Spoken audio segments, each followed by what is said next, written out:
I think I was waiting for forever to try to make everybody else happy, and that would make me happy. And it was waiting for something that was never gonna come, or in the words of John Mayer, waiting on the world to change. And it wasn't until me and God had a very, very, very, very big heart to heart. He was like, dude, you need to be happy in me.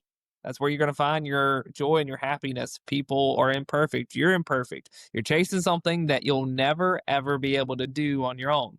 And so once I stopped worrying about everyone else and was like, all right, God, let me and you have a conversation. Hash this out for me, God. Fix my heart, fix my emotions. Let's get this done. And ever since then, not saying that it's every day has been perfect by any means, but realizing that I was waiting and being patient for something that was never going to be mine and something that was never going to happen, and letting that go was so much more freeing, and a weight that I carried that I had no reason to ever pick up.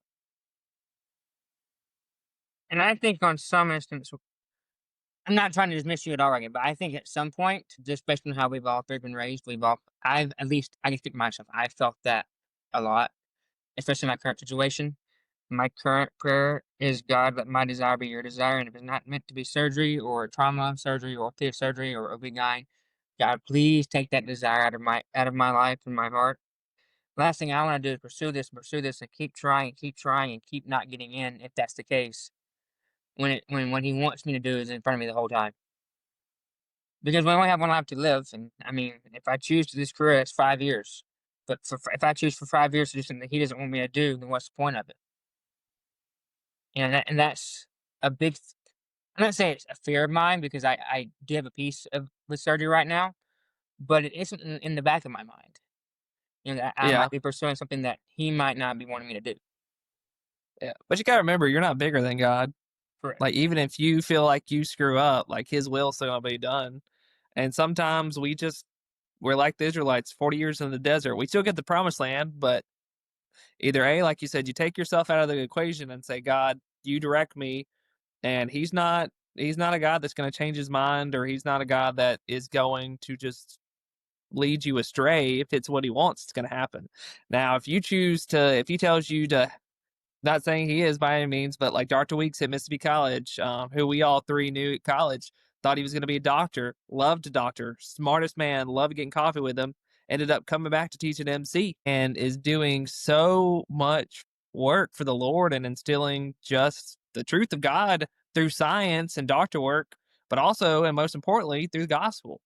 And so, and he'd tell you, he can definitely know he did not miss his purpose in life by not becoming or not staying a doctor. And so you just got to keep that back in your mind. It's like, you're not bigger than God. Like, you can't mess up his plan.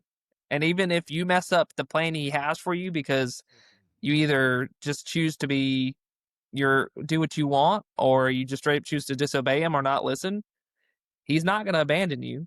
He's going to be like, hey, buddy, that's just 40 years in the desert. You're going to have to wonder, but we're going to get there. And so Choose a just, short way or the remember, long way, but eventually, yeah, I hope I choose a short way. Cause Lord forbid, I don't know if my wife can handle me doing something stupid for 5 to 10 years. I hope when she watches this, she just comes in there and she's like, I'm thank you just for being saying it, honest. Brad. Like I feel terrible. I love Kansas, mainly because it's a good deer hunting place. Because I'm a deer hunter.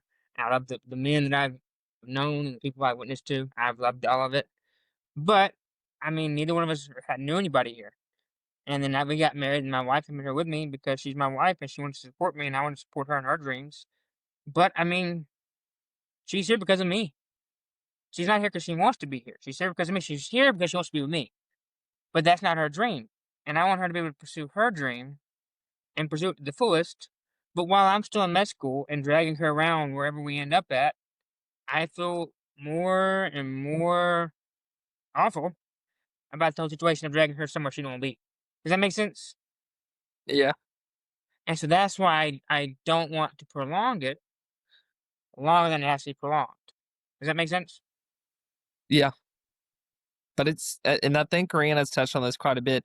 It's okay in the wait to still be productive, even in ways that don't feel productive, But yeah. because you're in Kansas. So guess what? That means it's a good time for the two of you, if you can't find a community, to make sure you're growing closer together.